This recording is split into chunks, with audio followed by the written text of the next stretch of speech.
Oke, ide dasarnya sebenarnya dua. Jadi teori evolusi itu yang detail-detail mungkin saya nggak terlalu dalam, tapi intinya cuma dua itu. Yang pertama, spesies yang ada sekarang itu berasal dari spesies yang hidup di masa lampau sebelumnya. Jadi kalau hari ini ada manusia, itu berarti adanya sebelum kita pasti ada tipe kayak kita. Jadi kita ini tidak baru sama sekali. Dan kita hari ini bisa hidup, bisa survive, itu pasti melalui struggle for the fittest. Tidak cuma manusia, semua makhluk hidup juga begitu. Bahkan kamu bisa jadi bayi kemudian besar kayak gini kan perjuangan. Sejak kamu cuma jadi air 2 tetes, 3 tetes itu kan isinya ribuan sel yang bertarung untuk fittest. Satu-satunya yang jadi dan lahirlah kamu, itu kan hasil pertarungan luar biasa itu. Mungkin ribuan itu, mungkin rame-rame perang, tinju-tinjuan, tendang-tendangan. Akhirnya kamulah yang menang. Loh, kamu sudah juara loh sejak awal pembentukan dirimu itu. Jadi jangan khawatir, kamu begitu masuk, kamu naik podium sudah di dalam rahim ibumu, dan lahirlah sekarang dirimu. Loh, sejak awal kamu sudah struggle for the fittest. Begitu lahir kan kamu harus adaptasi. Ya kan? Kenapa kok tiba-tiba kamu kenal teteknya ibumu dan gak perlu belajar lagi? Itu kan insting untuk bertahan hidup. Kamu nangis, kalau malam-malam gak enak kamu nangis, sakit kamu nangis. Itu kan diantara bentuk perjuanganmu untuk beradaptasi, untuk struggle for the fittest. Jadi yang hari ini ada itu hasil perjuangan yang panjang dan lama. Itu aja teori dasarnya Darwin. Jadi makhluk yang ada sekarang itu asalnya dari sebelumnya, dan sampai sekarang masih ada itu karena dia struggle, karena dia perjuangan, nggak asal ada. Ya, ide dasarnya cuma dua itu. Buktinya apa? Buktinya adalah kenapa sih ada evolusi itu? Kenapa sih kok nggak statis saja, kok ada perubahan-perubahan? Kok bisa dari manusia jadi kera, ekstrimnya kan gitu. Tapi ternyata dari pencermatan Darwin, ada banyak bukti yang mendukung itu. Yang pertama adalah ada variasi dalam garis keturunan. Kamu anaknya ibumu kan, tapi kan kamu nggak sama persis, nggak fotokopi kayak bapakmu. Atau yang perempuan nggak fotokopi kayak ibunya. Kalau fotokopi, bapak ibumu bingung mesti membedakan. Mungkin ada kembar identik, tapi kan masih bisa aja dikenali. Oh, kamu yang A, dia yang B, kan pasti gitu. Ada variasi. Orang satu rumah, kamu jejer, kamu ini anaknya 3, ini bapaknya ibunya, ya paling orang mirip ibunya ya, mesti gitu kan. Kenapa? Ya cuma mirip aja, karena pasti ada bedanya. Pasti ada variasi-variasi. Mungkin bapakmu gampang jenggoten, kamu enggak, karena itu kan variasi-variasi. Bapakmu bibirnya agak panjang, kamu agak sempit. Bapakmu agak pesek, kamu pesek banget, kan gitu. Jadi itu kan variasi-variasi. Jadi enggak, buktinya ada evolusi, buktinya ada perubahan. Dalam keluarga pun ya pasti ada variasi-variasi. Enggak cuma manusia, hewan pasti juga gitu. Kucing itu bagi kamu kan sama, kucing ya kucing Pak, ya enggak, ya ada variasinya dikit. Ada kucing yang agak cakep, ada kucing yang jelek. Yang ngerti ya kucing. Ya bagi kamu kan sama aja. Loh, kamu kan lihatnya sama, kamu enggak, kamu jelimeti. Bagi kamu orang Afrika ya kayak gitu semua, hitam-hitam semua, kan mesti gitu. Enggak ada yang cantik kok Pak, ya wajahnya gitu-gitu semua. Iyalah, kamu enggak jelimeti sih. Coba kamu jelimeti lama-lama, oh iya ya, beda-beda. Ada yang cakep juga, kan mesti gitu. Saya punya teman ditugaskan di Irian Jaya. Begitu datang ke sana di Irian Jaya, stres ya. Aduh, wajahnya orang ini Irian Jaya podo kabeh, nggak ada yang cakep, gitu-gitu semua. Kerasan nggak ya saya? Begitu 2 tahun di sana, ada sih 1-2 yang cakep kan gitu. Begitu 3 tahun di sana, banyak ternyata yang cakep loh orang Irian Jaya itu. Nanti mungkin 5 tahun lagi dia kawin sama orang sana. Ya kan? Ya karena pasti ada variasi, pasti ada beda dalam keturunan. Itu tak kasih contoh itu. Coba lihat, itu sak keluarga itu kan, Inggris kan. Coba lihat generasi pertama, generasi kedua, generasi ketiga. wajahnya kan beda. Ya lebih cakep yang terbaru karena masih muda. ya yang tua ya kelihatan gitu, tapi itu kan ada variasi. Tidak seragam gitu loh. Mungkin kalian sudah punya keluarga besar, kalau Idul Fitri ngumpul, itu kan ibumu, simbahmu kan tidak keliru kan, kamu sama saudaramu yang lain, karena kalian variasinya ada. Jadi nggak sama, tenang aja. Itu membuktikan bahwa ada kok evolusi. Nanti anak kalian mungkin masih mirip kalian tapi dikit. Kalian tadi mirip orang tuamu dikit, anak kalian mirip kalian dikit. Jadi semakin agak jauh dari orang tua. Nanti cucunya juga gitu, cicitnya dan seterusnya. Kalau Jawa itu kan anak, putu, buyut, apalagi canggah,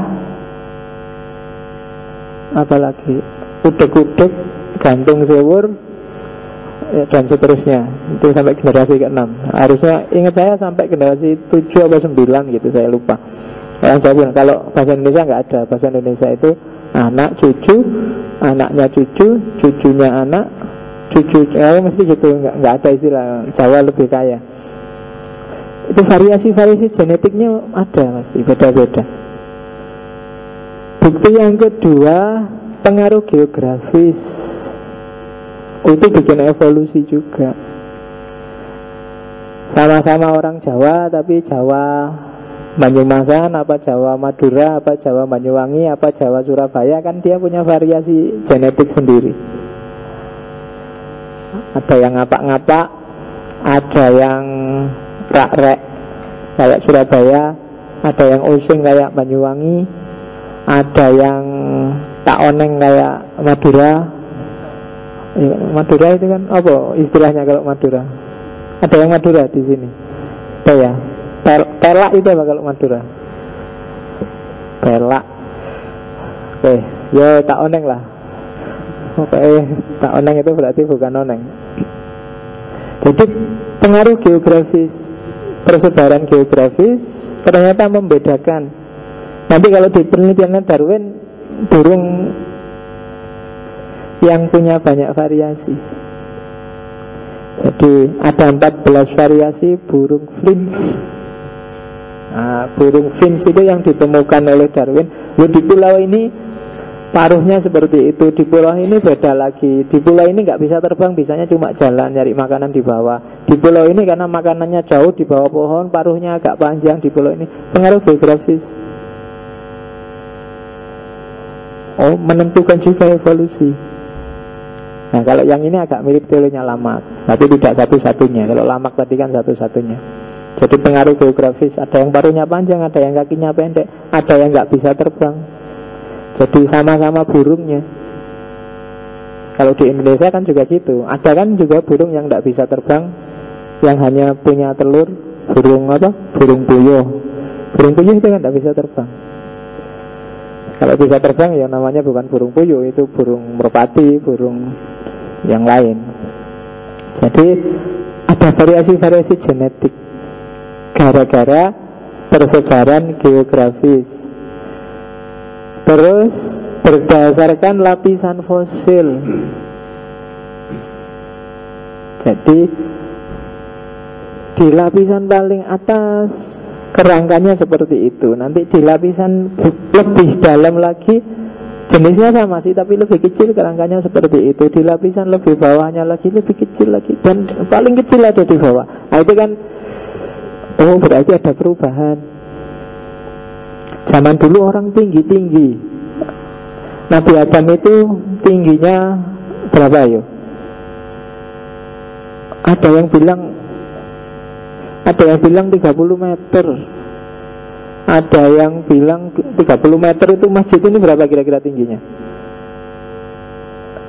7 ya, sekitar 7-10 lah saat tinggi-tingginya. 3 kali lipatnya masjid ini. Jadi saya baca di mana itu waktu Adam turun dan nyampe Jabal Rahmah di Arafah itu, dia duduk di atas bukit itu. Jangan dibayangkan kayak kamu naik bukit terus duduk, tapi dia ya duduk kayak ada gundukan aja, dia duduk di atasnya gitu. Jadi nongkrong di atas itu, jadi kayak dingkliknya itu gunung Jabal Rahmah itu. Kamu kan sekarang naiknya mati-matian ke atas ngos-ngosan, tapi Nabi Adam cuma duduk di situ, terus di depannya Ibu Hawa, terus berdua nongkrong di situ. Itu kan baru ketemu, pisah lama. Ketemunya di Jabal Rahmah itu, karena dia tinggi luar biasa. Dan itu waktu nyari Ibu Hawa itu mengembara kemana-mana, dan ada di antara petilasannya yang sampai Jawa. Saya lupa, bukunya ada itu. Jadi beberapa tinggalannya Nabi Adam di Pulau Jawa. Oke, ya sampai nanti ketemu di Arab. Lu jangan salah, karena Asia dulu kan jadi satu. Indonesia masih belum petel, masih belum pecah. Jadi kayak sekarang. Indonesia pecah itu kan ketika rentetan gunung berapi meledak bareng-bareng, terus ada gempa semacam tsunami dan itu dan pecah. Jadi misah sama India. Kalau zaman dulu, kalau kalian lihat Mahabharata, Hastinapura itu ya Indonesia masuk salah satu wilayahnya. Nanti ada salah satu pejuang yang ikut perang, anaknya Bima, anaknya raksasa sih, namanya Gatotkaca. Jadi Gatotkaca itu asli Jawa kalau dalam hikayatnya Mahabharata. Cuma ya raksasa, wajahnya nggak kayak Gatotkaca di wayang-wayang, jadi tinggi besar kayak raksasa itu asli. Dan namanya juga pakai nama versi Jawa. Di India nggak ada nama Gatot, yang ada nama Gatot itu di Jawa. Loh, ini tenanan kok kamu ketawa itu. Oke, ayo kamu nonton sendiri Mahabharata besok kayak gimana. Sekarang kan sedang tren Mahabharata. Kemarin ada tokoh-tokoh Mahabharata jalan ke sini itu kan, jalan-jalan ke sini. Sampai polisi-polisi pengen ikut selfie bareng. Kan di internet banyak itu fotonya polisi Indonesia bareng pemain-pemain Mahabharata. Dan kelihatan memang betapa kerempengnya polisi Indonesia. Polisi ini kerempeng-kerempeng, jajar pemain sinetron juga kalah gagah.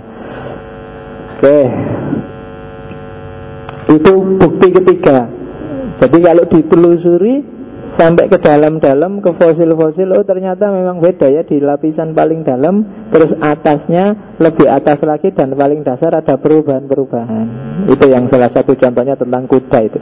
Kuda itu dulunya kecil, kalau lihat gambarnya paling sebesar kucing. Lebih atas lagi, lebih besar lagi, paling ya sak anjing. Lebih atas lagi paling sak harimau. Dan pada akhirnya dia berevolusi sampai besar. Nah itu buktinya bahwa adalah evolusi itu. Kita nggak statis kok. Saya bilang tadi kan, orang dulu tinggi-tinggi. Kalau kalian ada yang pernah ke Demak, kan itu banyak kuburan yang panjang-panjang itu kan. Yang makam itu setengahnya karpet ini panjangnya. Berarti orang dulu memang tinggi. Ayo, zaman sekarang aja kita agak mengseret. Mungkin kita berevolusi karena hidupnya semakin enak, jarang olahraga, jadi nggak bisa tinggi sudah. Jadi makam yang paling bawah itu lebih tinggi-tinggi, di atasnya agak tinggi, sampai hari ini kecil sudah. Orang Indonesia jadi kecil-kecil. Kita perlu melakukan evolusi ulang biar perbaikan keturunan. Yang keempat, adanya homologi.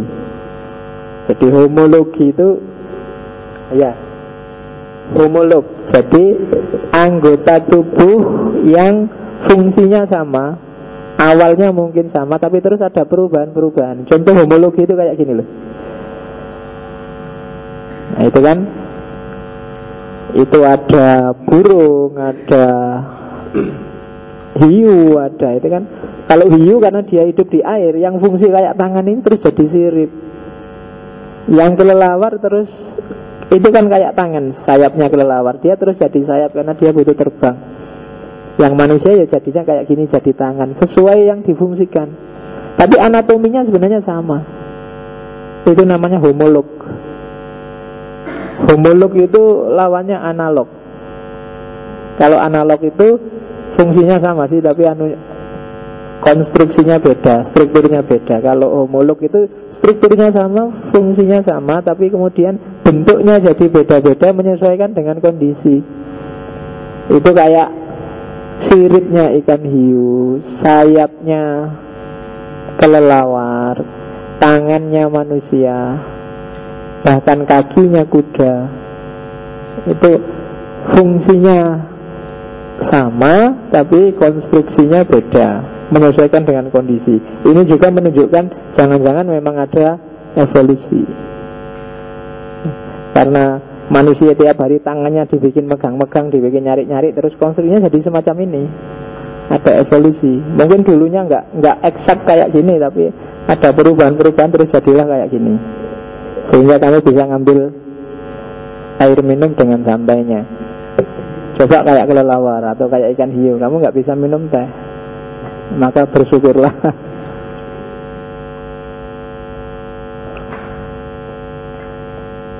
Oke, alhamdulillah jadi manusia ya. Kita berevolusi sampai puncak. Oke, terus ya studi perbandingan embrio. Ini buktinya yang kelima bahwa ada evolusi kok. Embrio, saya nggak perlu baca itunya, tulisannya kecil-kecil, tak lihat langsung gambarnya aja. Itu perkembangan embrio ikan, ayam, babi, manusia.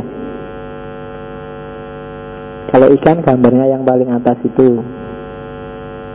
Kalau ayam, kelihatan kan? Coba lihat di awal itu kan mirip-mirip. Kalau ikan yang kedua agak nggak mirip sudah, tapi ayam itu masih mirip kita di level kedua. Level ketiga sudah beda sudah. Kalau babi apalagi mirip.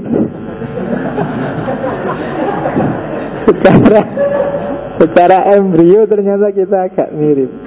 Nah, yang paling bawah manusia. Loh, itu perkembangan embrio. Oh iya ya, jangan-jangan evolusi kita itu ya kita mirip-mirip aja waktu di dalam perut. Makanya kamu jangan GR, jangan merasa sok cakep. Ternyata ya waktu embrio kita kayak gitu aja. Ikan, ayam, babi, manusia. Dari mulai yang paling tidak mirip sampai yang paling mirip. Itu belum, di sini nggak dilihatkan yang kera. Mungkin kalau kera ya sama aja dengan yang manusia perkembangannya. Jadi daripada kamu keliru nganggapnya kera manusia, di sini ditulis manusia aja lah. Kalau babi kan agak ada moncongnya dikit. Cuma yang kayak saya yang agak pesek mungkin mirip persis kayak itu. Oke, jadi itu jadi embrio, homologi, geografi, dan yang dua yang awal itu menunjukkan memang ada kok evolusi itu. Jadi Tuhan tidak menciptakan 100% langsung jadi persis kayak gini. Ada perkembangan-perkembangan, ada perubahan-perubahan. Buktinya Nabi Adam, misalnya kamu percaya Nabi Adam, toh ada evolusi juga. Kita kan merasa bahwa saya tidak kayak Nabi Adam, Nabi Adam tingginya segitu, saya tingginya segini. Nah, ada evolusi kan, dari tinggi jadi pendek. Meskipun mungkin kamu nggak setuju keranya, karena kamu khawatir kesaingan. Oke, terus ya studi perbandingan biokimia. Kalau itu beberapa aspek kimiawi, misalnya Hb, ternyata di situ ada contohnya. Hb-nya manusia ternyata dekat dengan Hb-nya gorila misalnya. Konstruksi aspek kimiawinya. Oh, berarti kita mirip. Hb-nya juga mirip, hemoglobinnya, ketekatan darahnya. Berarti gorila itu juga bisa kena demam berdarah ya kalau Hb-nya turun. Cuma kamu nggak pernah mikir ini gorila kalau demam berdarah minumnya obat apa. Oke, jadi itu struktur biokimianya. Ada 6 bukti evolusi yang disebut tadi, termasuk yang dipakai oleh Darwin. Ini bukti rasional. Kalau kamu nggak percaya evolusi, biasanya kan kamu tabrakkan sama agama. Ya enggak lah, Allah itu sudah menciptakan sejak awal. Ada manusia, ada kera. Nggak ada kok kera jadi manusia, manusia jadi kera itu kan. Kamu bilangnya gitu kan. Buktinya apa? Allah yang bilang, itu kepercayaan. Cuma karena Darwin ini ilmiah, dia mengajukan bukti-bukti ilmiah. Kan bedanya di situ. Darwin punya bukti ilmiah, cuma banyak diragukan orang. Kita tidak punya bukti ilmiah, tapi kita yakin pendapat kita. Nah, itu bedanya agama sama filsafat. Nah, mekanismenya gimana sih? Ya, seleksi alam tadi. Jadi seleksi, ada mutasi-mutasi gen, ada perubahan-perubahan konstruksi fisik yang prinsipnya adalah struggle for the fittest tadi. ada perubahan cuaca misalnya, dari cuaca yang normal, ada musim hujan, musim panas, tiba-tiba nanti cuaca berubah, mungkin kita juga akan melakukan adaptasi fisik loh, ya kan? Mungkin dulu kamu nggak pernah hidup, karena hidupnya di desa, hawanya terbiasa sumuk, terbiasa hangat. Begitu masuk kota, diterima di kantoran, ada AC-nya. Nah, mungkin seminggu, 2 minggu pertama kamu greges. Lama-lama kan adaptasi. Konstruksi tubuhmu sudah mulai latih itu kan. Sehingga kemana-mana sekarang kalau nggak ada AC, kamu, nggak ada AC-nya, nggak kuat saya Pak. Padahal dulu keluar aja kamu nyopot baju. Kenapa? Adaptasi. Tubuhmu sendiri yang mengadaptasi. Dulu waktu kecil, kamu waktu hujan karena marak, lumayan hujan, kamu keluar nyopot baju sepak bola, di luar pokoknya main-main, hujan-hujan. Pulang ya ndak apa-apa, ya ndak pilek, ya ndak sakit, ya ndak panas. Sekarang kan sudah beda. Kamu kondisikan tubuhmu untuk manja, jadi kalau hujan begitu kena tes gitu kan, kamu terus lari-lari, ada yang nyari jas hujan, ada yang nyari payung karena takut pilek. Lah kok dulu enggak, kok sekarang gampang pilek? Ya kamu sendiri yang mengkondisikan. Ada mutasi-mutasi genetik dalam dirimu sehingga kamu jadi manja. Ada, karena ada seleksi, ada struggle yang kamu sendiri bikin kamu ringkih sih. Keluar sebentar masuk angin, makan terlalu panas, lidahnya panas terus nggak enak badan, terlalu dingin pilek, pokoknya serba susah. Makan gula kencing manis, kebanyakan garam liver, iso abot. Seleksi alam.